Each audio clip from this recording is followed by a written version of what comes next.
আসসালামু আলাইকুম প্রিয় বন্ধুরা, আমার ভিডিওটা চিরদিন পাশে থাকবেন। গুরুত্বপূর্ণ কথা বলবো। আমরা দেশপ্রেমিক উসমান হাদি আর ফেরত পাবো না, কিন্তু প্রথম আলো আমরা ফেরত পাবো। এটা দালালে ফেরত পাবে। আপনারা তো প্রথম আলোর জন্য মায়া হাঁদেন, আপনার তো দালাল আমরা জানি, কিন্তু উসমান হাদি আমরা ফেরত পাবো না। দেশপ্রেমিক ফেরত পাবো না। আপনারা দল দালালগুলা ফেরত পাবো, আপনারা দল গুলাঙ্গারগুলা ফেরত পাবো, দেশের দুশ্মনগুলা ফেরত পাবো, জনগণের দুশ্মনগুলা ফেরত পাবো। দেশপ্রেমিক কোনো যে ফেরত পাবো না, যেগুলো মারা যায় এগুলো যে দেশপ্রেমিক।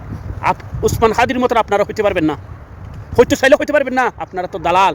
আপনারা প্রথম আলোর জন্য মায়া হাঁদের সগর পানি ফেলেন, দুঃখ লাগে। উসমান হাদির জন্য দুঃখ লাগে না? দুঃখ লাগে না? কান্না ইয়ে না? আমাদের কান্না ইয়ে, দেশপ্রেমিকের জন্য আমাদের কান্না ইয়ে। আমরা দেশকে ভালোবাসি। 18 কোটি 15 কোটি উসমান হাদির জন্য দোয়া করে। আপনার জন্য কে দোয়া করবে? আপনারা জানেন আপনার জন্য কে কাঁদবে? আপনারা জানেন? হ্যাঁ, কে কাঁদবে না? আপনার জন্য কে কাঁদবে না? আপনারা দালালের জন্য কে কাঁদবে? উসমান হাদির জন্য পুরা দেশ কাঁদছে, পুরা দেশে দোয়া করছে। পুরা দেশে 15 কোটি মানুষের সগর পানি ফেলেছে। 18 কোটির মধ্যে 15 কোটি মানুষের সগর পানি ফেলেছে। আপনার জন্য কে ফেলাবে? দেখাইতে পারবেন?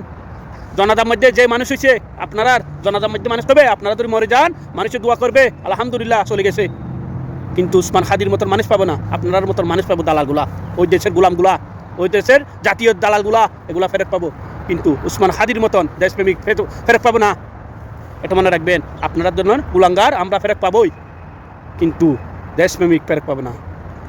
আমাদের দেশকে রক্ষা করতে হলে দেশপ্রেমিক লাগে। আপনার মতন দালালগুলা কোনোদিন রক্ষা করতে পারবেন না। আপনারা তো দালালি করবেন, ওই দেশের টাকা খাবেন, আমাদের দেশকে বাঁচাই দিবেন। আপনারা দেখতে গুলাঙ্গার নেতা।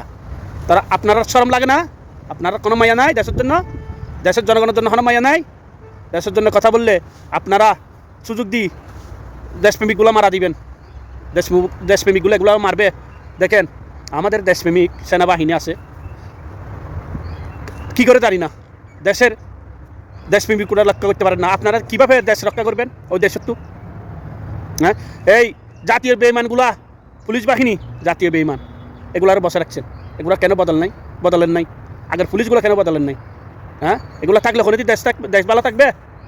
এগুলো তো ওই দেশের বেঈমান, আগের বেঈমান। এগুলো তো আগের টাকা খাইছে, এগুলোতে টাকা ছাড়া কিছু চিনে না। আর স্বরাষ্ট্রমন্ত্রী উপদেষ্টা, স্বরাষ্ট্রের উপদেষ্টা, আপনি তো বান্দুরের মতন, আপনার সকলে তো বান্দুরের মতন। আপনি কীভাবে দেশ চালাবেন? আপনি কেন পদত্যাগ করেন না? আপনার সরল লাগে না? আইনমন্ত্রী, আপনি কেন পদত্যাগ করেন না? আপনার সরল লাগে না? আপনারা কীভাবে বলেন জনগণে? আপনার লজ্জা নাই? আইনমন্ত্রী কেন লজ্জা থাকবে? আপনার লজ্জা থাকবে? আপনার লুঙ্গি খুলি দিতে হইতো, আপনার ফ্যান খুলি লইতে হইতো। এই স্বরাষ্ট্রমন্ত্রী উপদেষ্টা, আপনার ফ্যান খুলি লইলে আপনার সরল লাগবে। কেন আপনি পদত্যাগ করেন না? আপনারা জনগণে চাই? আপনারা যে গুলাঙ্গার দালাল, কেন দেশপ্রেমিক গুলি করেও দেশে ফাটাইতে পারে? আপনার জন্য তো ফালাইতে পারে।